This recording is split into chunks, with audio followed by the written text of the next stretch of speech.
154일차 사도행전 5장. 아나니아라는 사람도 자기 아내 삽비라와 의논한 후에 자기 땅을 팔았다. 그런데 아나니아는 땅 판 돈의 일부를 따로 떼어놓고는 나머지 돈을 사도들에게 내어놓으면서 그것이 땅 판 돈의 전부라고 하였다. 이런 사실은 그의 아내 삽비라도 다 알고 있었다. 그러자 베드로가 말했다. 아나니아여, 그대는 어찌하여 사탄에게 마음을 빼앗겨 성령을 속이고 거짓말을 하는 거요?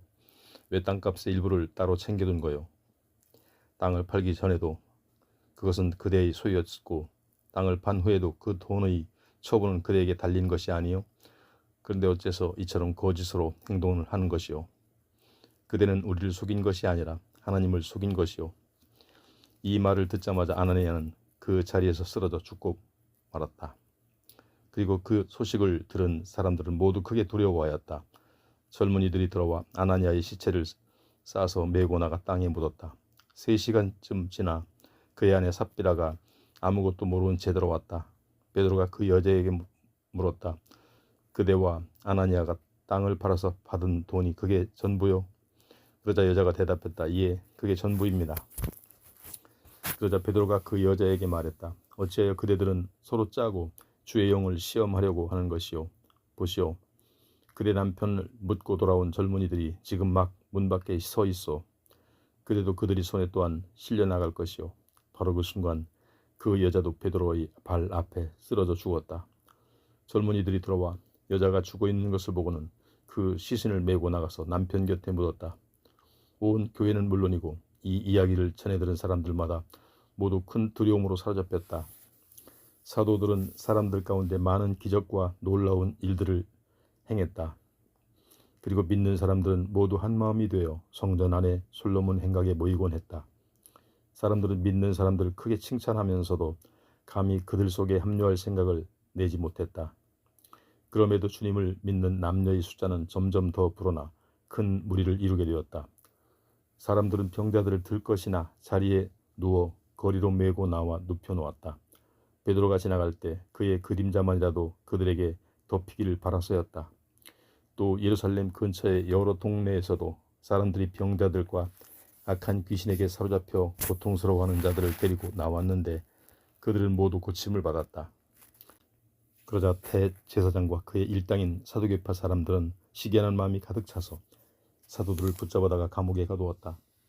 그런데 그날 밤 주님의 천사가 나타나 감옥문을 열고 사도들을 밖으로 데리고 나오면서 말했다. 가라, 성전으로 가서 사람들에게 이 새 생명의 말씀을 남김없이 모두 전하여라. 그래야 동이틀 무렵 사도들은 성전으로 가서 사람들에게 복음을 가르치기 시작했다. 한편 대제사장과 그 일당이 도착하여 이스라엘의 장로들로 구성된 공회를 소집한 후에 감옥에 갇혀있는 사도들을 데려오라고 사람을 감옥으로 보냈다. 경비병들이 감옥에 가서 보니 사도들이 감옥에 없었다.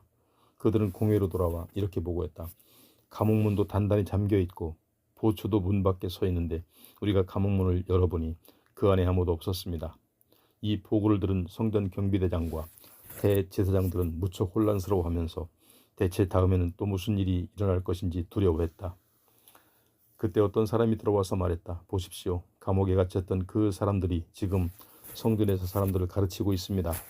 경비대장은 즉시 경비병들을 이끌고 성전으로 가서 사도들을 붙잡아 왔다. 하지만 그들은 사람들이 자신들에게 돌을 던질까 두려웠기 때문에 사도들을 붙잡을 때 폭력은 쓰지 않았다. 그들이 사도들을 붙잡아 와서 공회 앞에 세워놓자 대제사장이 신문했다. 우리가 당신들에게 예수에 대해서는 2번 다시 사람들에게 가르치지 말라고 단단히 일렀지 않았소? 그런데 당신들은 온 예루살렘에 예수의 가르침을 퍼뜨리고 있어. 게다가 당신들은 그 사람이 흘린 십자가의 피에 대한 책임이 우리에게 있다고 뒤집어 씌우고 있어. 베드로와 사도들이 대답했다. 우리는 사람이 아닌 하나님께 복종해야 합니다.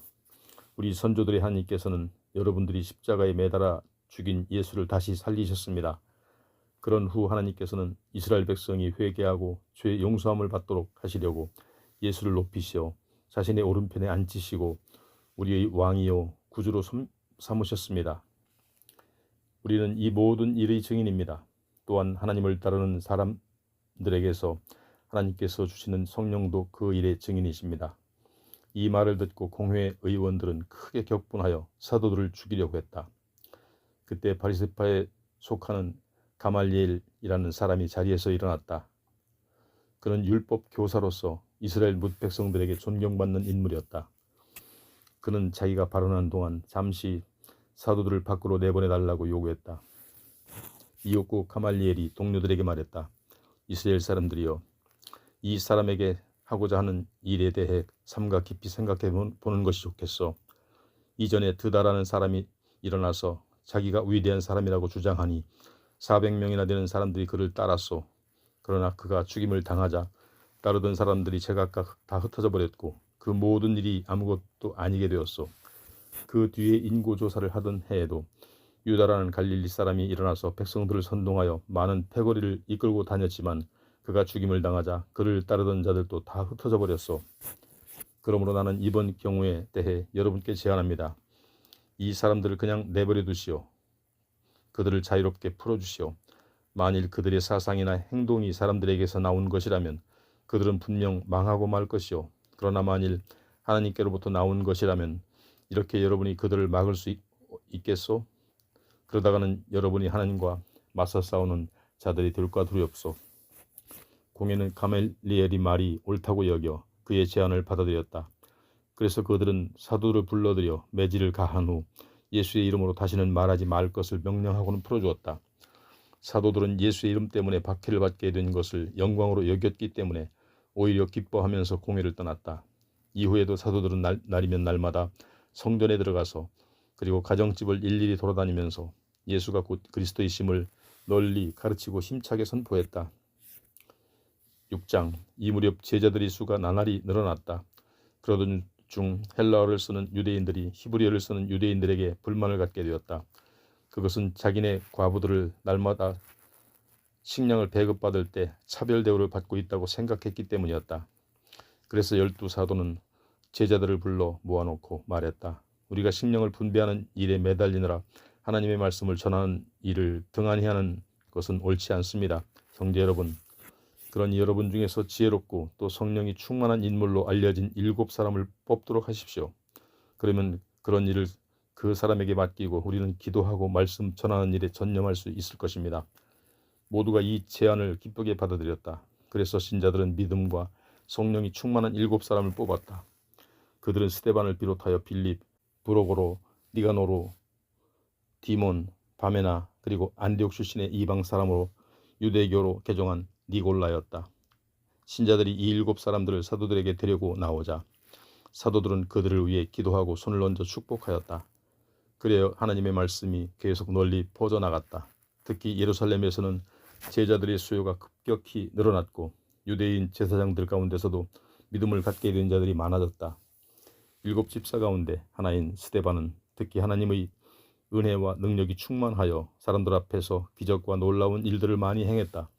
하지만 구레네, 알렉산드리아, 길리기아 지방 및 아시아 등지에서 온 유대 사람들로 구성된 이른바 자유인의 회당에 속하는 사람들인 스데반에게 반발하여 논쟁을 걸어왔다.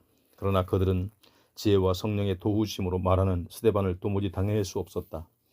그러자 그들은 몰래 몇몇 사람들을 선동하고 매수하여 우리는 스데반이 모세와 하나님을 모독하는 말을 들었다라고 말하게 했다.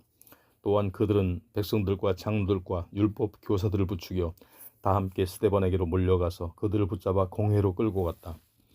그리고 그들은 거짓 증인들까지 동원하여 스데반을 거슬러 증언하게 했다. 이 사람은 계속해서 이 거룩한 성전과 율법에 어긋나는 말만 하고 다닙니다. 우리는 이 사람이 나사렛 예수가 이 성전을 헐어버리고 또 대대로 내려온 모세의 율법도 모조리 바꿀 것이라고 말하는 것을 들었소. 그때 공회에 앉아있던 사람들 모두가 일제히 스데반을 주목하여 쳐다보니 스데반의 얼굴은 천사의 얼굴처럼 환하게 빛나고 있었다. 7장. 대제사장이 스데반에게 물었다. 저 사람들의 고소 내용이 사실입니까? 스데반이 대답했다. 형제 여러분, 그리고 어르신들이여, 제 말을 들어보십시오. 영광의 하나님께서는 우리 조상 아브라함이 하란으로 옮겨가기 전, 즉 아브라함이 아직 메소포타미아 지방에 살고 있을 때 그에게 나타나셨습니다. 그리고 아브라함에게 말씀하시기를 너는 내 고향과 친척을 떠나 내가 내게 보여줄 땅으로 가라고 하셨습니다. 그래서 아브라함은 갈대아 사람들의 땅을 떠나 하란 지방으로 가서 그의 아버지 데라가 죽을 때까지 거기서 살았습니다. 그 후에 하나님께서는 아브라함을 여러분이 살고 있는 이 땅으로 인도하셨습니다. 그러나 처음에 하나님께서는 그에게 손바닥만한 땅도 주시지 않았습니다. 그런데도 하나님께서는 장차 그 땅이 전부 아브라함과 그의 후손의 소유가 될 것이라고 약속하셨습니다. 당시 아브라함에게는 아직 자식이 없었는데도 말입니다. 또 하나님께서 아브라함에게 말씀하시기를 내 후손들은 이 땅을 떠나 400년 동안이나 남의 나라에 가서 종으로 살게 될 것이다. 그러나 때가 되면 내가 너희를 종으로 부리던 그 나라를 벌할 것이고 그러면 너희는 그 나라에서 빠져나와 이곳에서 나를 예배할 것이다 라고 했습니다. 그런 후 하나님께서는 아브라함에게 할례의 언약을 주셨습니다. 그래서 아브라함은 이삭을 낳은 지 8해 만에 그에게 할례를 베풀었습니다. 나중에 이삭은 야곱을 낳았고 야곱은 12조상을 낳았습니다. 그런데 그 조상이 요셉을 시기한 나머지 그를 이집트의 노예로 팔아버렸습니다. 그러나 하나님께서는 요셉과 함께 하시면서 모든 역경에서 그를 건져내시고 또 그에게 지혜를 주시어 이집트 왕 파라오의 총애를 받게 하셨습니다. 그래서 파라오는 요셉을 이집트 온 땅과 궁정을 다스리는 총리로 세웠습니다. 그때 이집트와 온 가나안 땅에 심한 흉년이 닥쳐왔으므로 우리 조상들은 아주 어려운 처지에 빠졌습니다. 마침내 먹을 식량이 다 떨어지자 야곱은 이집트에서 아직도 곡식이 남아있다는 말을 듣고 양식을 구하러 그의 아들들을 낯선 이집트 땅으로 보냈습니다. 그리고 그들은 두 번째로 이집트에 갔을 때 요셉은 비로소 형제들에게 자기가 누구인지를 밝힌 후 파라오에게 형제들을 소개했습니다. 그런 다음 요셉은 사람을 보내 아버지 야곱과 친족들까지 다 합해 모두 75명을 이집트로 내려오게 했습니다. 그래서 야곱은 이집트로 내려가서 거기서 살았습니다. 야곱과 우리 조상들은 모두 그곳 이집트에서 살다가 죽었습니다. 그리고 나중에 그들의 유해는 모두 가나안 땅 세겜으로 운반되어 그곳의 묘지에 묻혔습니다. 그곳은 오래전에 아브라함이 세겜에 살던 하몰의 아들들에게 사두었던 곳입니다. 마침내 하나님께서 아브라함에게 하신 약속의 때가 가까워짐에 따라 이집트에 사는 우리 백성들의 수요도 엄청나게 불어났습니다. 그 무렵 이집트에는 요셉에 대해 전혀 알지 못하는 다른 자가 왕위에 올랐습니다. 그 이집트의 새로운 왕은 우리 백성들을 아주 심하게 학대하고 우리 조상들을 힘으로 억눌러 심지어 새로 태어난 남자아이들을 내다 버려 죽게 했습니다. 그런 큰 핍박의 시기에 모세가 태어났습니다. 그는 보통 아이가 아니었습니다. 모세의 부모는 석 달 동안이나 그 아기를 몰래 숨겨 키웠습니다. 그런 아이가 자라남으로 더 이상 숨길 수 없게 되자 할 수 없이 그 아이를 나일강에 내다 버리게 되었습니다. 그런데 때마침 이집트 왕의 딸이 눈에 띄었고 그녀는 모세를 물에서 건져 자신의 아들로 삼아 길렀습니다. 그리하여 모세는 이집트 왕궁에서 당대 이집트의 최고의 교육을 받아 말로나 행동으로나 아주 능력 있는 사람이 되었습니다. 모세가 40살이 되었을 때 그는 자기 동족인 이스라엘 사람들의 사정을 살펴볼 마음을 가졌습니다. 그런데 어느 날 모세는 자기 동족 하나가 이집트 사람에게 억울하게 학대당하는 것을 보고는 동족의 편을 들어 싸우다가 그만 그 이집트 사람을 죽이고 말았습니다. 모세는 자기가 이스라엘 사람을 도우라고 하나님께서 보낸 사람이라는 것을 동족들이 알아주기를 바랐지만 이스라엘 사람들은 그 사실을 전혀 인정하지 않았습니다. 이튿날 이번에는 모세가 같은 동족인 이스라엘 사람끼리 서로 싸우는 것을 보았습니다. 모세는 싸움을 말리며 말했습니다. 여보시오, 한 핏줄끼리 싸우면 되겠소? 이게 무슨 짓들이요? 그러자 동료들을 괴롭히던 사람이 쓸데없이 간섭하지 말라며 모세에게 대들었습니다. 당신은 뭐요? 누가 당신을 우리 지도자나 재판관으로 세우기라도 했소? 어제는 이집트 사람을 죽이더니 오늘은 나를 죽일 작정이요. 이 말을 듣고 모세는 아차 싶어 이집트 땅을 급히 도망쳐 나와 멀리 미디안 땅으로 갔습니다. 그리고 거기에 눌러 앉아 오랜 사는 동안 모세에게 두 아들이 태어났습니다. 모세가 미디안 땅으로 도망쳐 온 지 40년이 흐른 뒤 어느 날 모세가 시내산 근처의 광야에 있을 때였습니다. 갑자기 한 천사가 가시던 불이 타오르는 불길 속에 나타났습니다.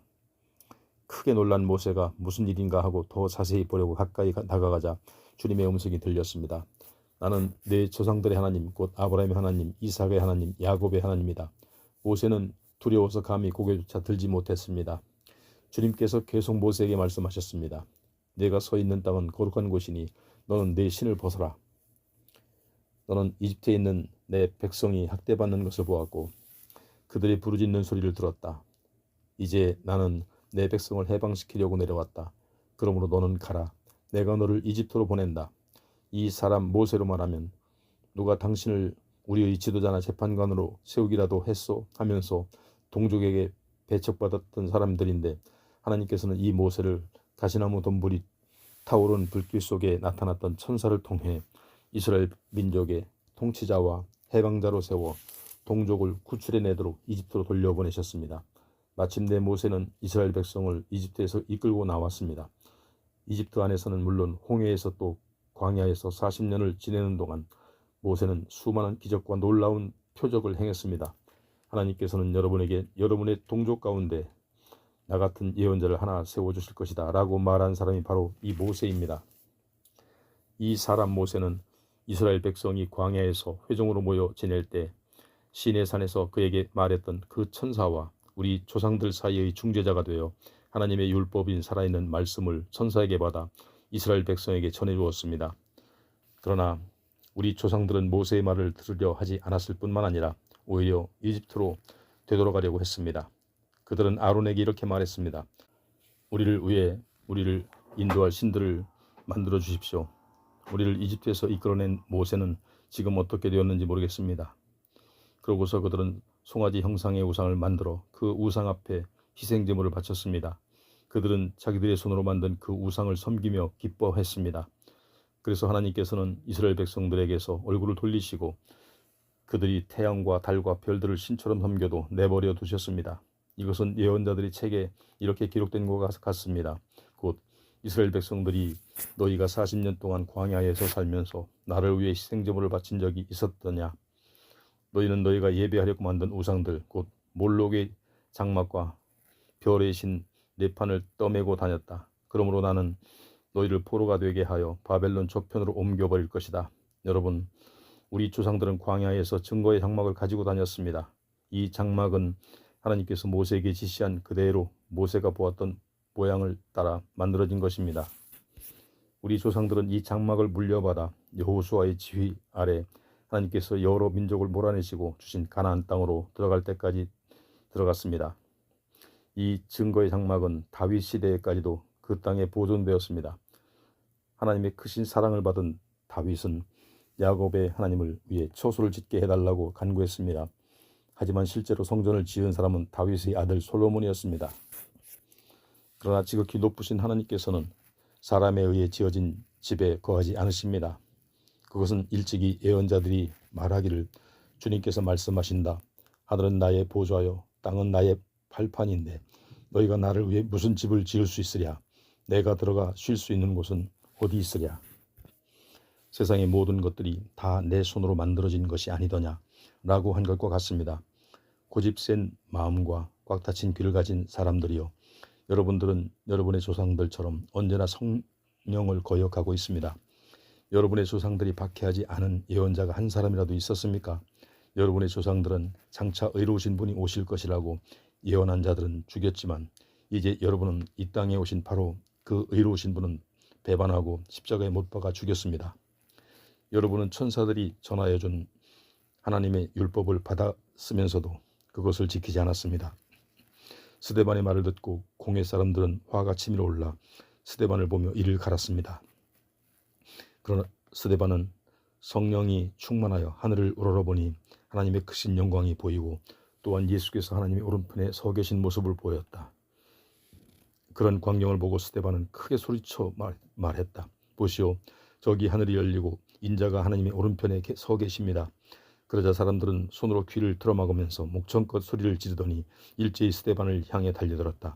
그런 후 그들은 스데반을 붙잡아 성 밖으로 끌어내더니 돌로 치기 시작했다. 그때 스데반을 고소했던 거짓 증인들은 겉옷을 벗어서 사울이라는 청년이 발 앞에 놓았다. 돌들이 날아오는 가운데서 스데반은 기도했다.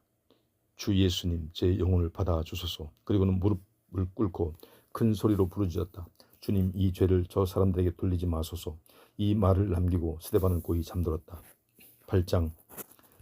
사울은 스데반이 죽임당한 것을 당연하게 여겼다. 그날부터 본격적으로 예루살렘에 있는 교회에 박해의 광풍이 불었다. 그래서 사도들을 제외한 모든 신자들이 유대와 사마리아 지방으로 뿔뿔이 흩어졌다.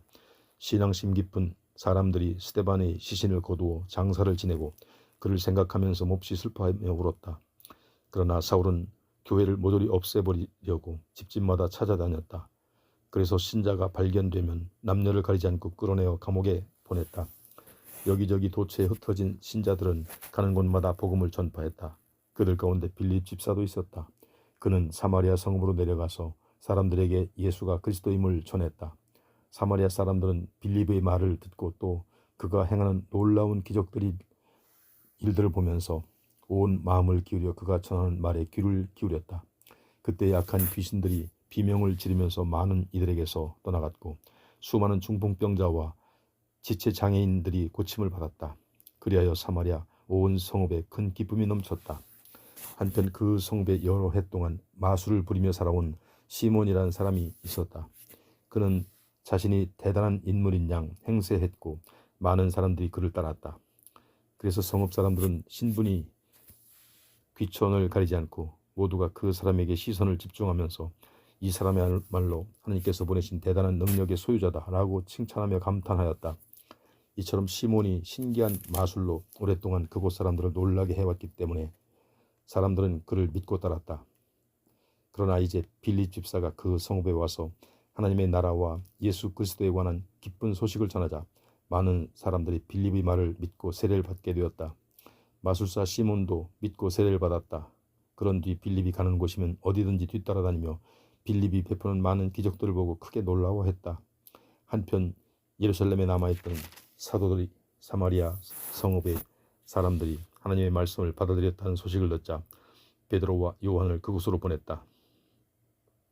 두 사도는 사마리아에 도착하자 그곳 사람들도 성령을 받을 수 있게 해달라고 하나님께 기도를 드렸다. 당시 사마리아 사람들은 단지 주 예수의 이름으로 물 세례만 받았을 뿐 그때까지 아무에게도 성령이 임하시지 않았기 때문이었다. 그래서 베드로와 요한이 그들에게 손을 얹고 기도하니 그들에게도 성령이 임했다. 마술사 시몬도 그 광경을 보았다. 사람들이 머리에 손을 얹자 성령이 임하시는 것을 보고는 시몬이 사도들에게 돈을 내밀면서 부탁했다. 내게도 이런 능력을 주어 내가 손을 얹는 사람마다 성령을 받게 해주십시오. 그러자 베드로가 시몬을 꾸짖으며 말했다. 감히 하나님의 선물을 돈으로 사려하다니 당신은 그 돈과 함께 망할 것이요. 하나님 앞에서 마음을 올바로 쓰지 못하니 당신은 이 일에 아무런 상관이 없고 또 얻을 수도 것도 없어. 그러니 당신은 속히 악한 생각을 뉘우치고 주께 기도하시오. 그러면서 하나님께서는 당신이 그런 악한 생각을 품었던 것을 용서해 주실지도 모르고 내가 보기엔 당신은 마음이 뒤틀려 있고 죄에 사로잡혀 있어. 시몬이 당황하며 대답했다. 선생님들, 그런 일이 제게 일어나지 않도록 제발 저를 위해 기도해 주십시오. 베드로와 요한은 이렇게 사마리아 성읍에서 하나님의 말씀을 증거하고 선포한 후 다시 예루살렘으로 돌아왔다. 돌아오는 길에 두 사도는 사마리아 지역의 여러 마을에 둘러 복음을 전했다. 그 무렵 7 집사 가운데 하나인 빌립에게 주님의 천사가 나타나서 말했다. 너는 일어나 예루살렘에서 가사로 통하는 광야길을 따라 남쪽으로 내려가거라. 주님의 천사가 일러준 대로 빌립이 일어나 내려가는데 도중에 에티오피아 사람 하나를 만났다. 그 사람은 에티오피아 여왕 간다게의 모든 재정을 관리하는 내시였다. 그 사람은 예루살렘에 예배를 드리러 왔다가 본국으로 돌아가는 길이었는데 마차에 앉은 예언자 이사야의 책을 읽고 있었다. 그때 성령께서 빌립에게 말씀하셨다. 저 마차에 가까이 다가가거라. 빌립은 마차에 가까이 다가가서 그 사람이 책 읽는 소리를 듣고는 물었다. 지금 당신이 읽는 글이 무슨 뜻인지 아시오? 그 사람이 대답했다. 잘 모릅니다. 아무도 가르쳐주는 사람이 없는데 제가 어찌 알겠습니까? 그리고는 마차에 올라와서 자기 곁에 앉으라고 빌립에게 권하였다. 그 사람이 읽고 있던 성경 구절은 다음과 같았다. 그는 도살장에 끌려가는 양처럼 잠잠하였고 털 깎는 자 앞에 선 어린 양처럼 입을 열지 않았다. 그는 온갖 수치를 당하면서 억울하게 불공정한 판결을 받아 이 땅에서 자기 생명을 빼앗겼으니 누가 그 세대의 악함을 말로 다 표현할 수 있으랴. 에티오피아 내시가 빌립에게 물었다. 여기서 그는 어떤 예언자를 가리킵니까? 이사야 자신입니까? 아니면 다른 분입니까? 그래서 빌립은 입을 열어 이 구절에서부터 시작하여 예수 그리스도에 관한 기쁜 소식을 그에게 상세하게 설명해 주었다. 그렇게 이야기하면서 길을 계속 가다가 마차에 물 있는 곳에 이르자 에티오피아 내시가 빌립에게 말했다. 보십시오. 저기 물이 있군요. 제가 세례를 받고 싶은데 무슨 문제라도 되는 것이 있습니까? 빌립이 내시에게 말했다. 그대가 마음을 다해 진심으로 그분을 믿는다면 세례를 받을 수 있습니다. 그러자 내시가 대답했다. 저는 예수 그리스도가 하나님의 아들이심을 진심으로 믿습니다. 빌립은 마차를 멈추게 하고 내시와 함께 물가로 내려가서 그에게 세례를 주었다. 두 사람이 물에서 올라왔을 때 주님의 영이 갑자기 빌립을 어디론가 데려가셨으므로 내시는 빌립을 다시 볼 수가 없었다. 그러나 내시는 기쁨에 넘쳐서 자기가 가던 길을 계속 갔다. 그 뒤 빌립은 아소도에 나타나서 여러 마을을 두루 다니면서 복음을 전하다가 가이사랴에 이르렀다.